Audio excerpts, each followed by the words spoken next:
Across much of the whitetails range, the peak of the rut has passed. So what do you do with your trail cameras? Where do you locate them? Well, there's a short window of time here where you almost go back to those trail camera placements that you had during the pre-rut. You find those pinch points, those travel corridors.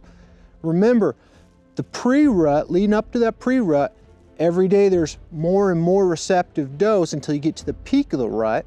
And on the back side of the peak, you have fewer and fewer receptive does. Bucks are traveling a lot during those periods of time, trying to find a receptive doe. So if you can locate your trail camera back on a pinch point or a travel corridor, those can be great locations to find those bucks. You can also put your trail cameras back on a few scrapes. Now notice I said a few scrapes. If you only have so many cameras, I would probably pick those 1 or 2 scrapes that were the hottest scrapes during the pre-rut. Those are probably in really good travel corridors, and it's likely those are going to be scrapes that may open up again. Now after the peak of the rut, scrape activity isn't quite as intense.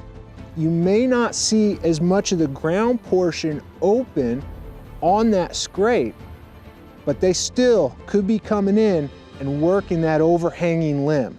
Of course, that's the most important part of a scrape. That's where most of that scent and that communication's taking place. So even on a really good scrape, even if there's a few leaves in that and it's not just tore up every day, it's okay. There's probably still gonna be deer coming through that area, checking that scrape. One last thing I'll mention is during this time of the year, a lot of hunters have been in the woods. Bucks have felt a lot of hunting pressure. So on our travel corridors, especially if they're kind of in areas that we've been hunting a lot, bucks may not be going through there till after dark. So this time of year, I might bump in a little closer to really good cover, some really thick stuff that deer are probably using as a sanctuary to escape that hunting pressure.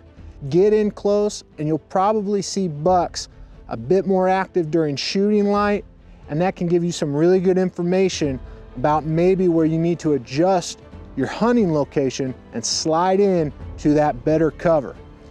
Here in the next few weeks, we're going to see some shifts. Probably going to be back on those food cover patterns, and that means you're going to shift your cameras around again. But right now, think about where you had your trail cameras during the pre-rut. Those are going to be similar locations. You should be putting your trail cameras right now. It's not too late to find that big old buck, put a plan together, and go in and hunt him.